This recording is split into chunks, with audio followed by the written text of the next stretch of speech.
Okay, guys, what's up? It's me, Brianka J, and I'm back with another episode of Book Talk. You know, we talk all things books, literary analysis, short stories, theories, writing strategies. If it's in a book, we're going to talk about it, and that's just on period. Okay, so I talked to you guys a little bit about my first impressions of the play and the film Doubt by John Patrick Shanley, but I wanted to get a little bit more into the themes and like the power dynamics that really are set up here because I think one thing that they do well is make us doubt the central issue, which is the molestation. But what we don't doubt is authority, power dynamics, gender, how one interacts in these weird climactic situations. So I want to get into that a little more.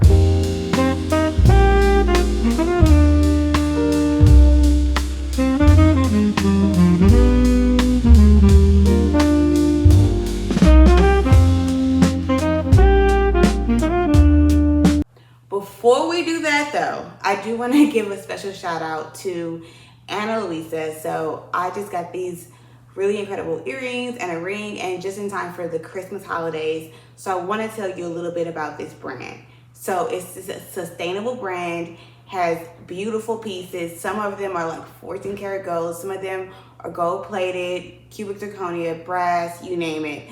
I ended up getting the Asher Pave Huggies, which I'm wearing today.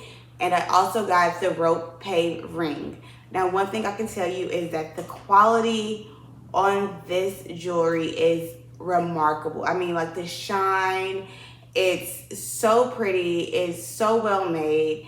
It really makes a statement whether you're doing like in-house, you know, something very chilled and very casual, or you're going out and you're doing something very formal. I could totally see myself wearing this to Christmas parties, but also just like an everyday work situation.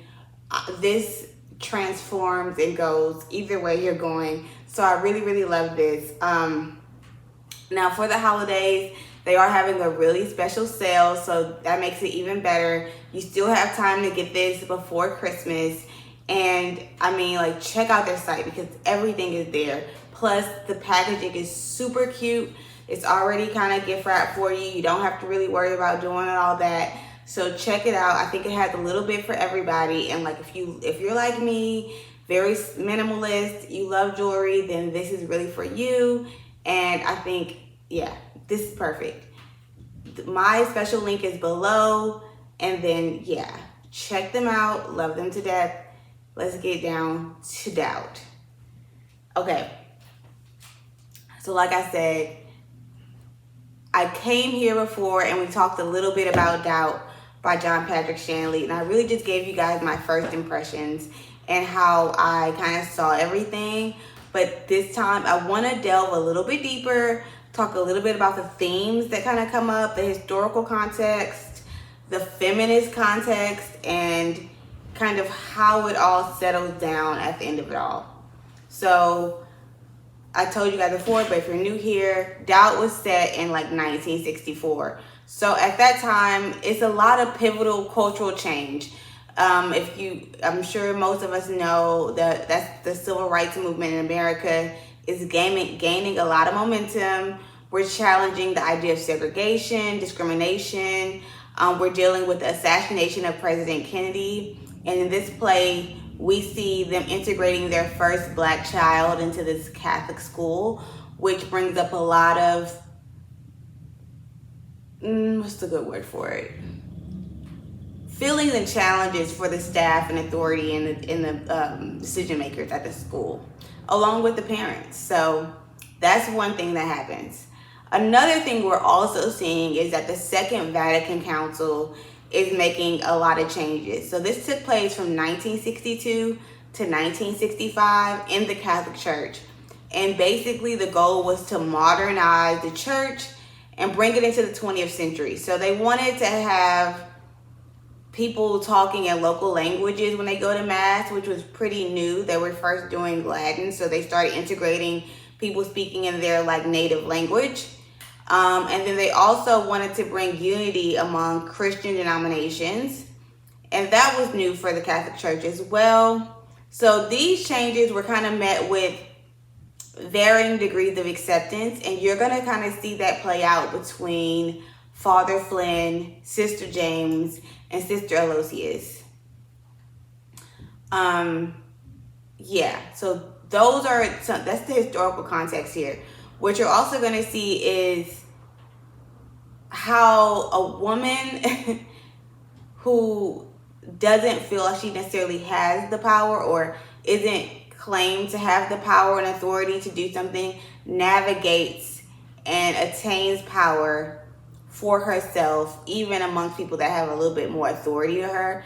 We're going to see that in Sister Aloysius. And let's just dig into it. So I think one thing that really stood out to me in the play is how Sister Aloysius kind of navigates the school. She is the head principal, but if you're reading the play, you notice that there's like a chain of command. So she's not above Father Flynn. She is above Sister James, the younger nun who's in her 20s. And she also kind of runs the behavior of the school. She deals with the students. She kind of deals with the nuns. But she also questions how the church is run in the whole. So when we meet her, she's kind of asking, what do you think about Father Flynn's first sermon? He had a sermon about doubt. And she's asking these questions, and she's setting these seeds of suspicion. And I think she does that very intentionally because, one, she knows she has a lot of authority and she has a lot of influence over Sister James, who's new to the church as well, and she's younger, and she's trying to get this validation, and she uses that to her ultimate gain. She basically sets Sister James up to play the dirty work for her and to kind of stir the wheels in motion. But she already had a lot of suspicion for Father Flynn. Before we even get to know Father Flynn, we're met with Sister Aloysius' suspicion about him, and it lends itself to make us think he's doing something inappropriate with the students in the church. She doesn't have any basis for this thought. Like, this was the weirdest thing to me because I was like, why is Sister Aloysius putting this out there? And she's just like, it's just a feeling. I don't know. It's just a feeling. I keep my eyes open. Like, okay. Once she sets this idea into Sister James' head, she notices Donald, who is the black kid in question, the first black kid integrated to the Catholic school, and he has liquor on his breath, and he has a private meeting with Father Flynn. To me, like, as someone who's worked in school systems, as someone who just understands adult children dynamics, a private meeting with a child does not necessarily insinuate wrongdoing or poor behavior. It could have been a disciplinary action. It could have been a lot of things. But Sister James brings this back and says, I don't know. He had liquor on his breath. He held his head a certain way. He made a certain face. And I now feel suspicious of Father Flynn as well. All of this happens without them ever really talking to Father Flynn. To me, it's like the lack of communication that goes on in church was very interesting. They didn't make efforts to get to know him. He's new to the church. He's new to their area. They didn't make efforts to get to know him. They didn't bring their suspicions up the chain of command. And she basically says she doesn't do it because she doesn't feel like she can trust any man. Girl, what? So you basically are suspicious of this man having wrongdoing and basically taking advantage of a young black boy, the first black child in the church. And instead of bringing this up the chain of command, you take it into your own actions and kind of elicit a plan to force a confession based on a look. Based on a look, a private conversation, and a student who was drinking.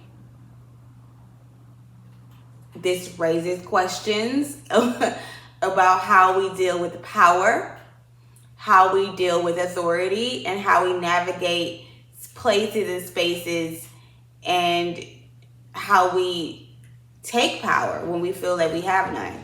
She basically utilizes the power of gossip in such a very ugly way, which actually goes against the church when you really think about it. Because I believe there is a scripture that says, if I have a problem with my brother, I have to bring it to my brother. The one thing she doesn't do is like bring it to Father Flynn up until she feels like she has certain interest in what is happening in the church. So by the time she brings it to Father Flynn's attention, he is naturally on defense. They have a private meeting. It's the three of them. She questions his intentions.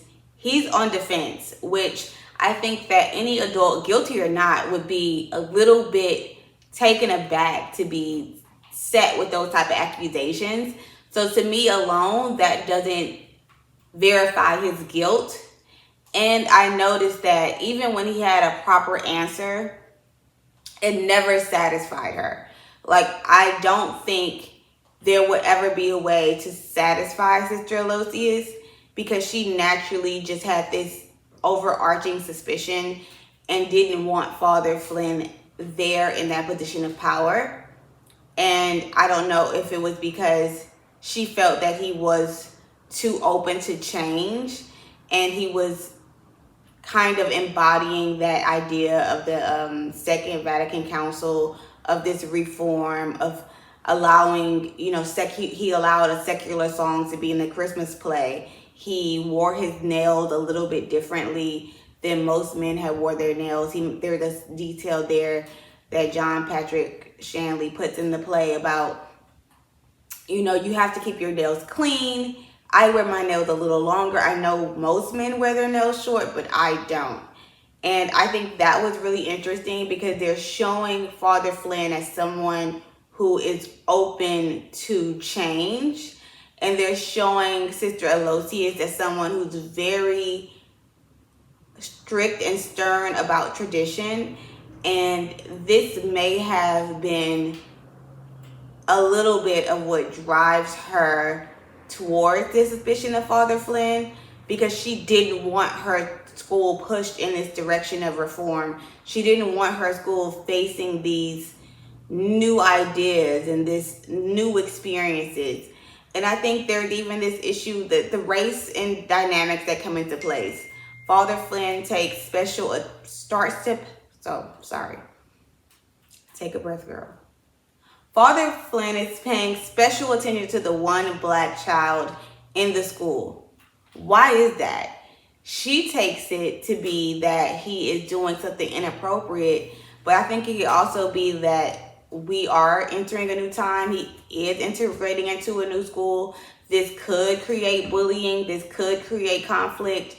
Father Flynn is making sure to make an extra effort to make this student as comfortable as possible, because he does represent a newness and a reform, and she represents a very old school integration into school, racial dynamics, gender dynamics, and in itself the church dynamics. So all of this is at play when we're looking at this, and we're watching as Sister Aloysius navigates power. She reaches out to the student's mother.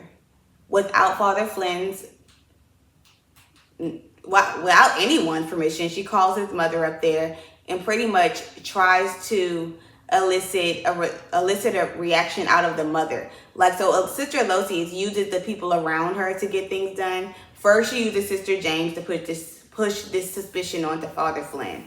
Once she gets that suspicion pushed out there, she then calls the student's mother and tries to get the student's mother to feel uncomfortable, to make a scene, to react.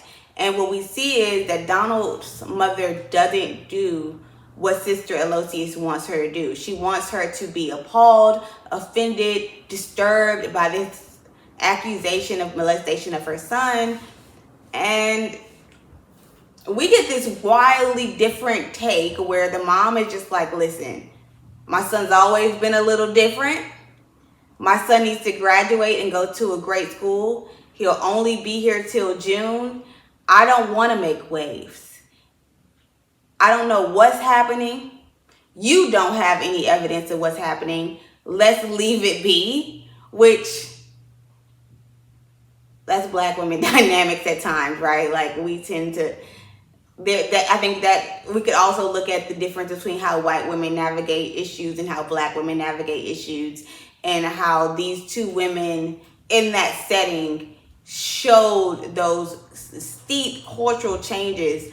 I think one of the stereotypes we always hear is like black people know how to mind their business, right? Then you also have the other stereotype of the Karen, and I think that really plays out in this play where we have Sister Losius very much acting the Karen, and we have Donald's mom who's just like, listen, do you have evidence? Do you know this to be a fact?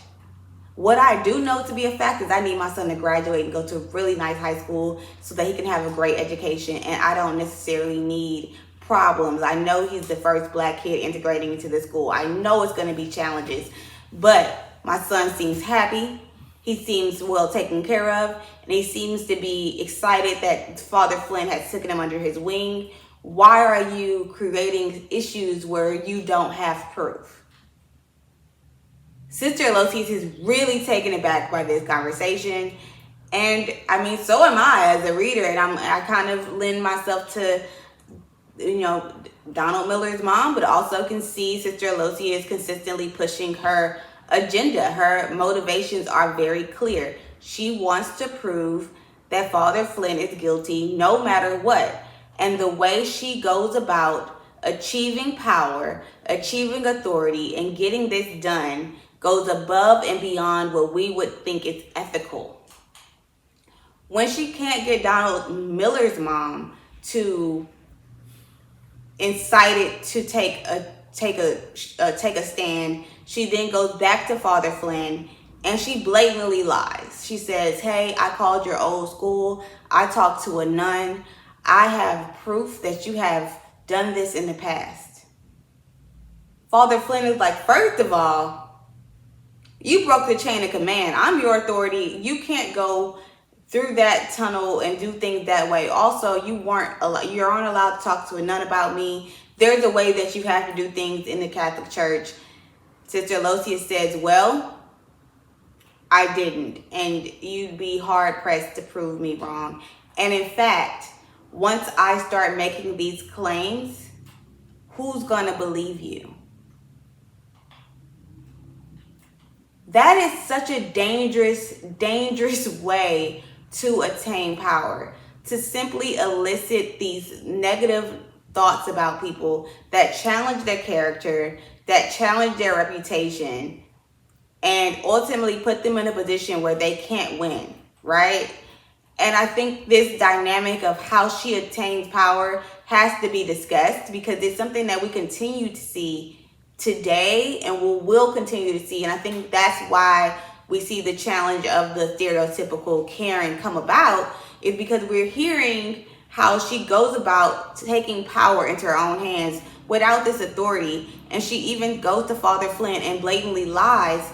First of all, she still had no proof. There was never a nun she called, and there was never a way to prove that this ever happened. But because she starts to push these nuggets of doubt around and this perceived suspicion around, Father Flynn still goes ahead and resigns from his position. The reader is left continuously wondering, is he guilty? Is he not? But what we don't wonder about is how this woman, not even just this woman, this white woman, goes about using race, stereotypes of Catholic Church and priests, how she elicits the use of her influence over parents, nuns, and students, all to gain her ultimate motivation of getting Father Flynn out of this church. Very deceitful behavior, very questionable behavior, and it makes us wonder how the powerless go about attaining power when they feel that they don't have it. Lots of questions are set here in this play. I think these themes are very dynamic and consistently run throughout the play and makes us ask more questions. And this is why it ended up winning a Pulitzer Prize. Not because of the play's deeply complex characters or the word use or any of that, but the way that he uses simplicity to bring out these questions of power dynamics, race dynamic, discrimination, gender issues, to really highlight the danger of the simple use of suspicion, doubt, and influence can ultimately ruin the lives of people around you. Yeah, that's my take on the play Doubt. I would love to come back and talk a little bit more about this, but tell me, what were your takes on it? What themes really highlighted to you? What was your take on Sister Aloysius? Do you think that she handled power in a very, do you think she did the right thing? Was this the only way she could get it done? Or do you think that she may have taken power in her own hands and this could have been handled differently? What do you think about how this highlights the theme of the modern day Karen and the cultural dynamics that we see in America today? Let me know in the comments. Again, I'm Brianka J. So happy that you were here. Make sure to check out the description box below. I have a lot of good stuff in there, including affiliate links, free downloads, free PDF of this book, free trial to Audible, which I love to read. You could also check out ClassPass. I've been doing tons of yoga, and my gift to you is to give you a free trial, 20 credits, where you can check out the yoga yourself, check out different classes in your city, and even if you travel a lot like me, this allows you to check out a gym anywhere you go. And then of course, make sure to check out Ana Luisa and the beautiful gifts that they have. I'll be here next time. Until then, keep on reading.